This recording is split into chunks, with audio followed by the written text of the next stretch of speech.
Olá, meus amigos, olá, meus irmãos, que o Altíssimo abençoe a vida de todos. Vou deixar aqui no canal Adorando em Espírito um áudio para a meditação de todos.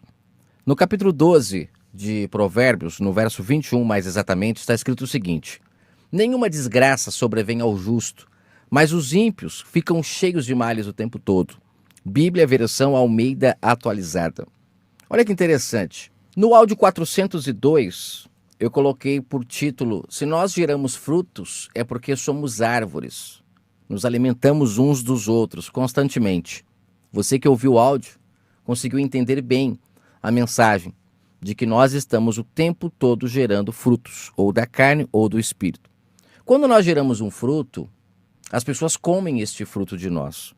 E depois de comer esses frutos, a consequência é dar para nós o resultado daquilo que ela comeu.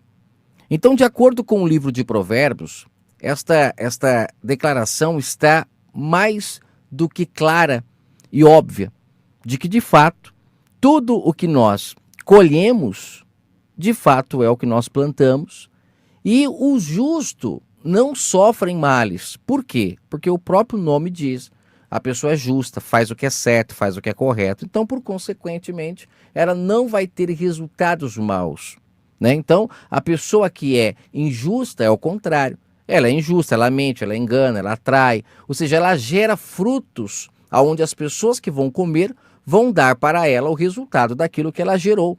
Tudo é uma consequência daquilo que nós fazemos. Esse fazer algo ou falar algo, de fato, é uma externização do fruto.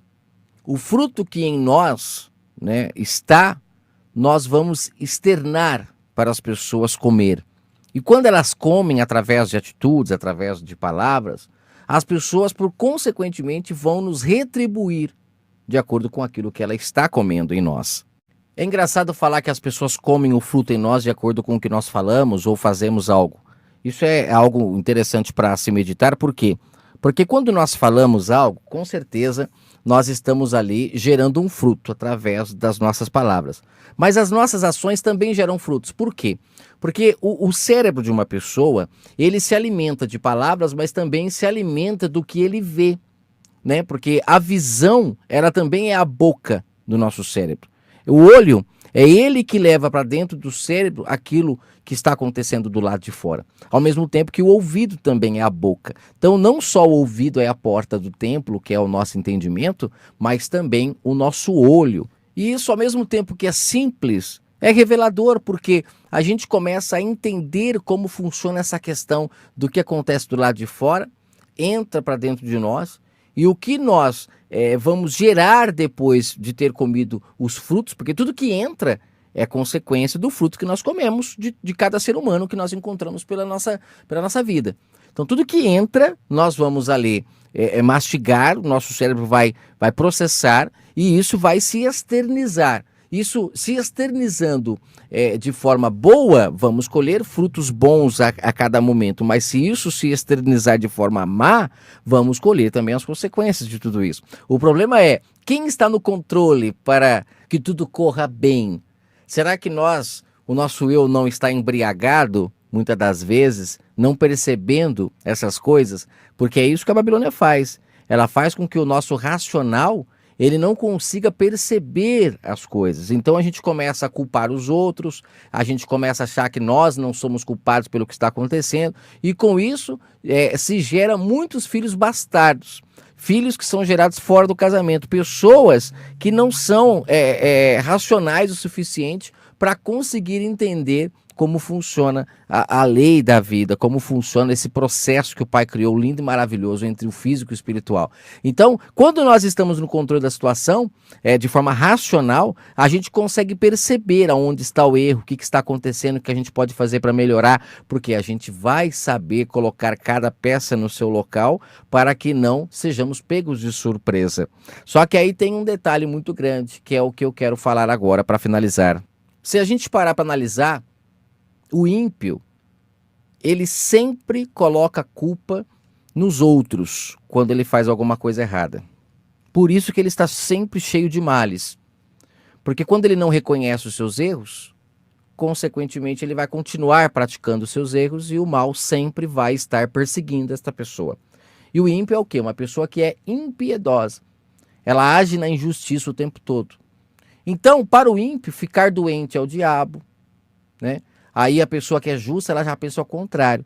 Se eu estou doente é porque eu não cuidei, né, de mim mesmo, naquilo que está afetando a minha saúde. E eu preciso parar para cuidar. Agora, enquanto eu fico acreditando que é um mal que está ali, que está devorando, que está acabando comigo, é como se eu não tivesse culpa de nada, o mal sempre vai continuar. E a pessoa nunca vai ter a consciência de que o mal está ali para nos alertar e nos mostrar que nós não tomamos cuidado naquela região, naquilo que estamos sofrendo, né? É nessa questão que, se a gente parar para analisar, os maiores inimigos do Criador do Universo não é o diabo, como o sistema religioso coloca.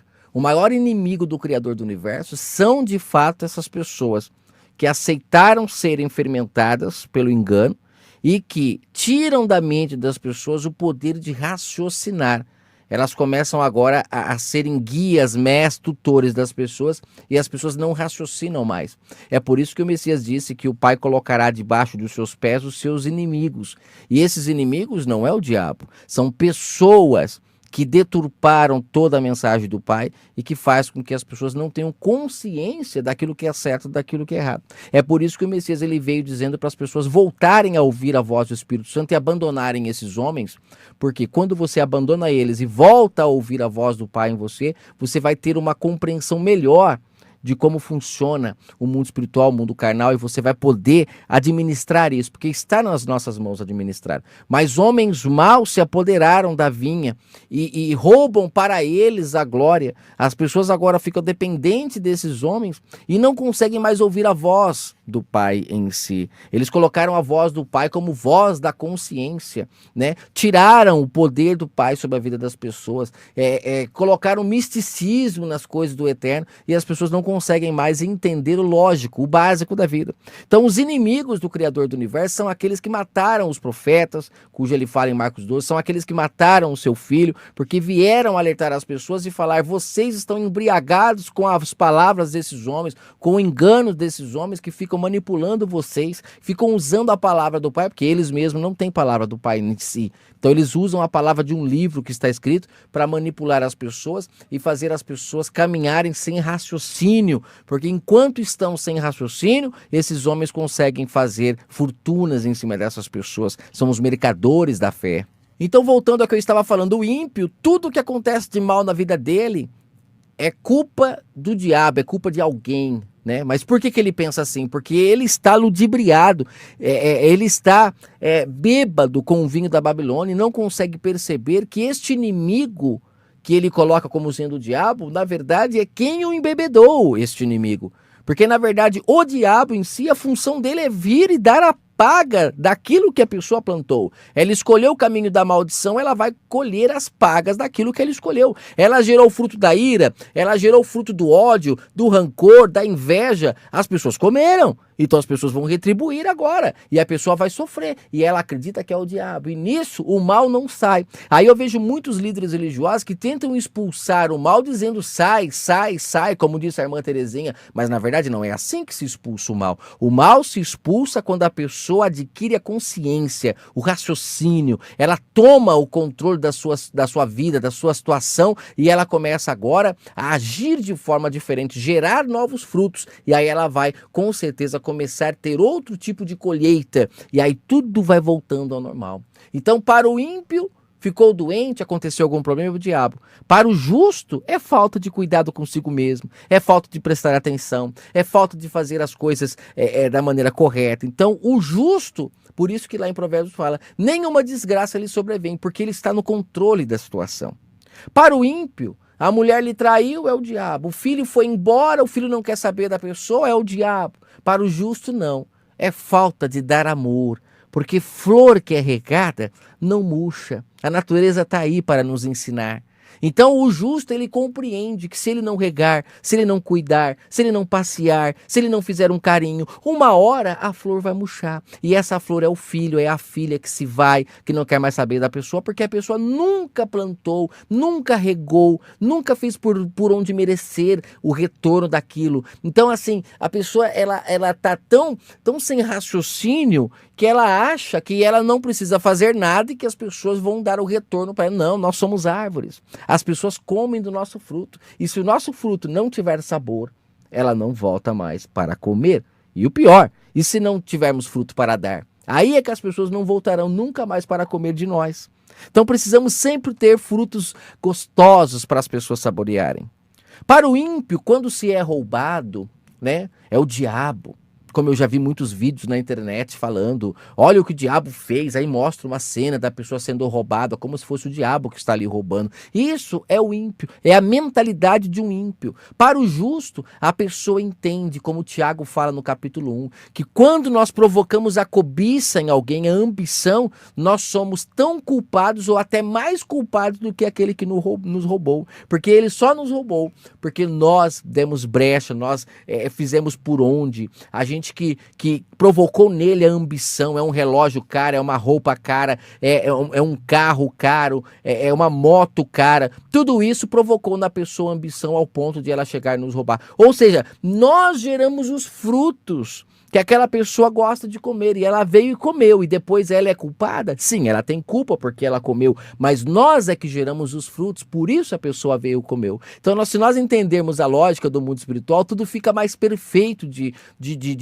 se resolver, né? Não ficamos mais cegos no meio de um tiroteio, porque é assim que o sistema quer que as pessoas fiquem, cegas no meio de um tiroteio, sem entender o que está acontecendo, e uma hora o tiro acaba pegando na pessoa, e ela não sabe nem de onde veio, e nem para onde vai. Por quê? Porque está totalmente embriagada pelo vinho da Babilônia. Para o ímpio, ser rico é ser abençoado. Inclusive, muitas pessoas falam, né? Você é um abençoado quando você tem um emprego bom, quando você tem uma casa boa para morar, um carro bom. Quando, na verdade, de acordo com o Filho do Homem, de acordo com o verbo da vida, as riquezas terrenas são a causa de todas as atrocidades que existem. Mateus capítulo 6. Não acumulem tesouros na terra onde o ladrão rouba, onde a traça corrói. Acumulem tesouros no reino do Pai, que é no entendimento. É buscar o Pai de forma racional para você entender. Será que se eu tiver isso, eu não estarei provocando uma ambição? Eu não estou gerando um fruto que é onde as pessoas vão comer e isso vai trazer consequências más para mim? Então a pessoa que ela é justa, ela tem a consciência do que ela faz. Eu termino com as palavras de um homem que, nascido do Espírito, depois de nascer do Espírito, trouxe uma consciência incrível para nós, quando ele diz em 1 Timóteo, no capítulo 6, verso 8 e 9, tendo o que comer e com que nos vestir, estejamos satisfeitos, porque os que querem ficar ricos, milionários, caem em tentações, em armadilhas e em muitos desejos descontrolados e nocivos, e que levam os homens a mergulharem na ruína e na destruição. Ou seja, a pessoa provocou, ela gerou um fruto que os ambiciosos, os gananciosos comeram, e isso trouxe destruição para ela. E aí o que acontece? De acordo com o sistema religioso, é o diabo, é o mal que veio para acabar com a sua vida. O pai quer te dar tudo de bom. É uma pessoa sem consciência, um filho desnaturado, um filho bastardo. O pai quer gerar filhos legítimos, que estão no controle da situação, que buscam o pai de forma racional, em um culto racional, controlando a situação entre os frutos da carne, frutos do espírito, conseguem saber os frutos que estão comendo, porque é pelo fruto que se conhece a árvore, sabe o que estão comendo e automaticamente, quando geram seus frutos, também sabe os frutos que se está gerando, porque dependendo do fruto que nós geramos, nós vamos trazer consequências más ou consequências boas para as nossas vidas. Que o Eterno abençoe sua vida e espero que essa mensagem possa falar ao seu entendimento. Até a próxima.